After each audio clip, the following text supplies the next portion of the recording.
Welcome to Inside the Studio. I'm Evan Sanford. Thanks so much for tuning in today.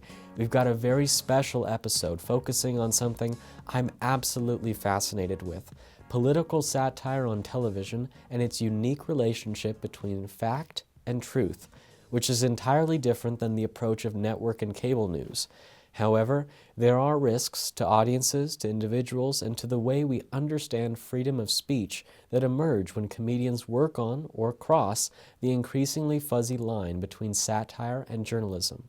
I've had a chance to sit down with writers of these programs as well as professors here at the University of Redlands in an effort to put into perspective what influence, if any, late-night and political satire shows have had on the American culture.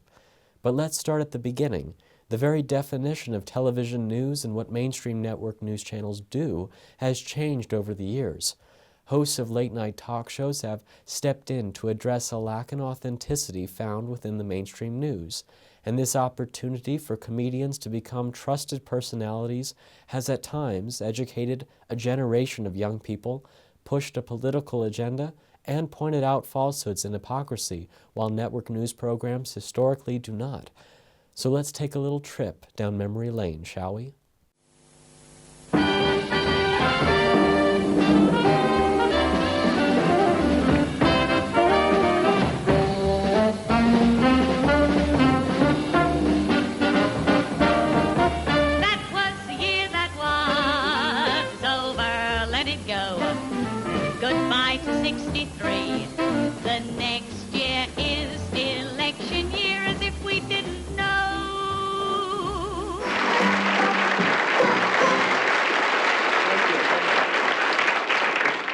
Good evening and welcome to the Smothers Brothers show. Laugh-In's on tonight. I almost forgot it was Tuesday. It's not Tuesday, it's Monday.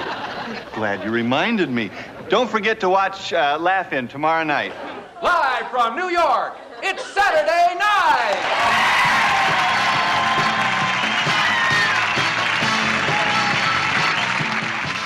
More than half a century ago, political satire on television was already extremely popular.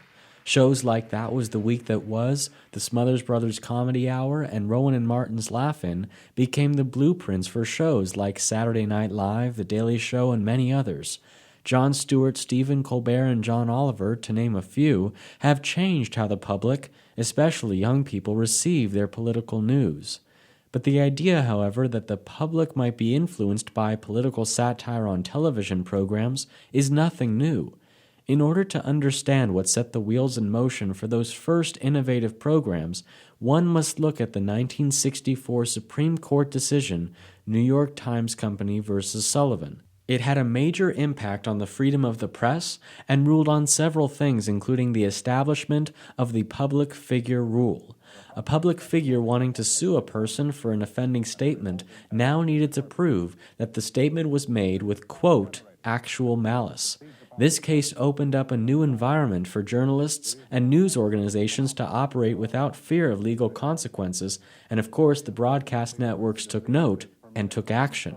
And without such a ruling, the networks may not have had the motivation or the freedom to put together programs like the Smothers Brothers Comedy Hour and Saturday Night Live, which would feature satirical sketches that would penetrate the political realm and would significantly impact American audiences. However, the question remained and remains to this day: what is the price a performer or comedian must pay to have a voice or point of view? I talked with Gary Shapiro, a stand-up comedian and contributing writer for Real Time with Bill Maher, who said it would be impossible to understand the current state of political satire on television and the influence it has on the public without first looking at a man by the name of Mort Sahl.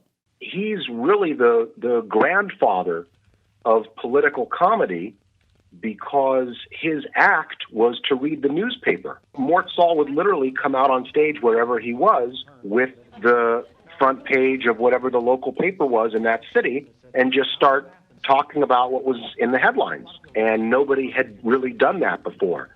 Changing with the times, being able to use whatever the current medium of news was as the basis of his act. So he immediately has authenticity and credibility not only because of the years, his legacy of having done that, but like I said, when he started doing it, nobody else had done it. In order to gain some credibility as a performer, as a comic, you have to say something unique. You have to have a point of view that has not been voiced in the same way before. In 1967, the Smothers Brothers Comedy Hour premiered on CBS and was groundbreaking in its use of political humor. For instance, at the height of the Vietnam War, they said the following. Our government is asking us as citizens, good citizens, to refrain from traveling to foreign lands. Okay, all you guys in Vietnam, come on home. Jack Kaplan, a former writer on the Smothers Brothers, as well as Rowan and Martin's Laugh-In, talked about working with Tom Smothers. He was a brilliant guy. He was a rebel. He really did not like the way things were going in the country, and had a lot of things to say about Vietnam. I remember one of the things he said was, let's all get behind Lyndon Johnson and push. I can't hear you. What are you doing? I'm getting ready to go to college. And so his voice in those days was sort of different on television. And I don't know the real truth of what happened to the cancellation of the Smothers Brothers show. The network said it wasn't delivered on time. The people on the show thought that it was because of their political attitudes.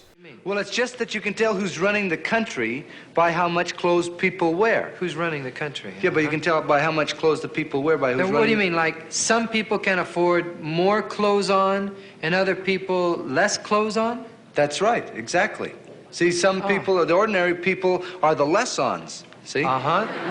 They're the less-ons. Well, who's running the country? The morons. But the things that were done on that show were so innocent compared to what you would have seen later on The Daily Show or on John Oliver's show Last Week Tonight, or even on Saturday Night Live. It was so innocent at the time. Mom liked you best! You lower your voice. Mom liked you best. As I talked with Jack, he recalled a moment of clarity during a sketch when he was able to distinguish between fact and truth. Lou Gossett Jr. was playing a doctor, and he was in the bathroom shaving, and his wife was in the shower. And he said to her, "Let me ask you this, Letty, are you having an affair?" And there was a pause. And she said, "The fact is, no, I'm not having an affair. The truth is, no, I'm not having an affair anymore." Anymore is what informed the fact. So if she'd just shut up then and gone back to her shower, everything would have been okay. There would never been a series. But she informed it by telling him the truth. So truth comes from looking behind, through the facts. And that's what shows like Jon Stewart did. That's what Laugh-In did. If you exaggerate the facts sometime, you make them seem absurd, then you get to the truth of the situation. Even with the New York Times versus Sullivan ruling, and more than 30 years after the Smothers Brothers left CBS, pressure from network censors to keep their programs in line were still felt by many. For instance, Bill Maher faced major consequences when making controversial statements on his previous show, Politically Incorrect. The major controversy that ended that show was 9/11, because it was right in the aftermath of that when Bill was talking about Mohammed Atta and the 19 hijackers. He said that people in the media were calling them cowards, and Bill said that's absolutely not true. I guess that's just something newscasters or anchor people say to make them feel better, or they think they're making America feel better. But whatever you think of these guys as terrorists, they're not cowards. They died doing what they believe in, and that's what's dangerous, because you have now an ideology we have to fight that these people are going to give their lives up for, or at least that was the point he was going to make, or was trying to make, and ABC fired him for saying that the terrorists weren't cowards. People now, and I can tell because I hear what they say when they come up to me, they see me a little more as someone with a point of view, a commentator, someone compared to Mark Twain. Well, just by you, but from someone who's a stand-up comic to be put in the Will Rogers Mark Twain League ain't bad. No, but I thank you. Civic journalism, also known as integrating journalism into the democratic process, would give voice and new platforms to rising stars in the media landscape. Also behind this idea was the notion that the media should not only inform the public, but also work towards engaging citizens and creating public debate.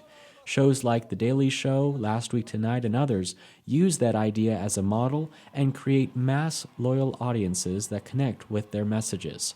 And while The Daily Show makes fun of the cable and network news, it still attracts a much younger news audience, and in some instances has become the only source of news for millennials.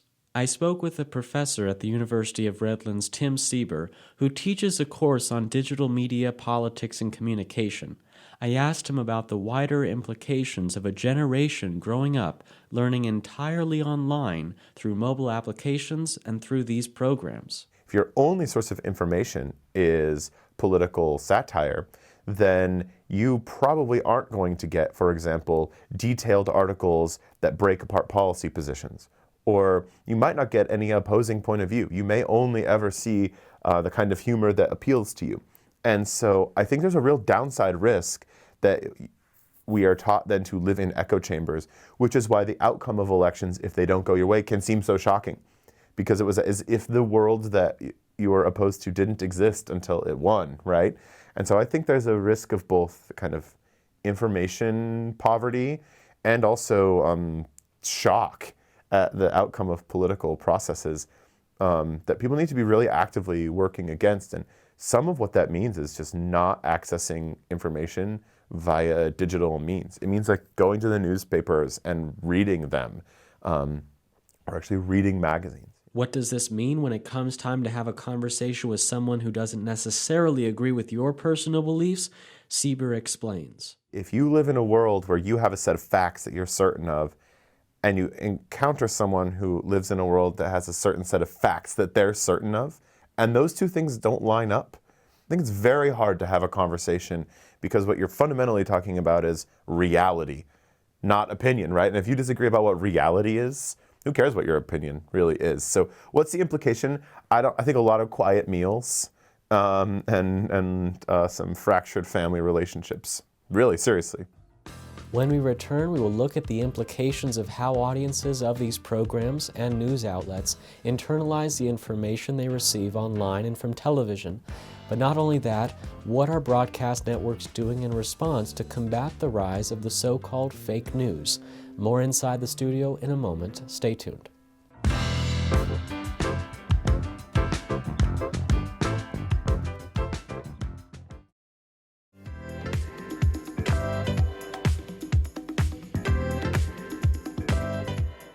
Welcome back to Inside the Studio. In 2003, Henry Jenkins and David Thorburn wrote an article entitled The Digital Revolution, the Informed Citizen, and the Culture of Democracy. It attempts to understand if the internet has changed how citizens have become informed about the political process and if democracy itself has been altered by technology. Tim Seiber at the University of Redlands teaches this article in one of his courses. The nature of how we gather information has changed. And then they say, and also the way we participate in community has changed. So it used to be that you had your local group, and then maybe you scaled up to the state, and then that's kind of where people's participation in politics ended, unless they had political ambitions, right? But now, through mobilization and through interactivity, people can find like-minded folks who live maybe thousands of miles away and kind of create a new sort of coalition. And so they argue, yeah, you have a new way of participating as an individual in the democratic process, but fundamentally, we make decisions through voting. We still have one person, one vote rules. So while information and participation have changed, the democracy itself hasn't. And that frustrates some people. Media personalities, media types in the mid-90s were really utopian in their thinking. They thought the internet was going to come and revolutionize everything. And it turns out it did make some changes, but their point is that there wasn't or hasn't yet been a revolution in politics in the way that some folks thought was going to happen in the 90s. If journalists with power, TV personalities like Samantha Bee, with power have the ability to project their voice and really condemn the nature of the information environment that we live in, there is that possibility of change. And actually, I think in the past month, there's been a pretty resounding critique out there of fake news, the limits of the Twitter burst, right? And that this is not an information environment that we can live in as a democratic society, that the president-elect needs to hold press conferences. He cannot relate to the American population through his Twitter feed. Kellyanne, I just retweeted the best tweet.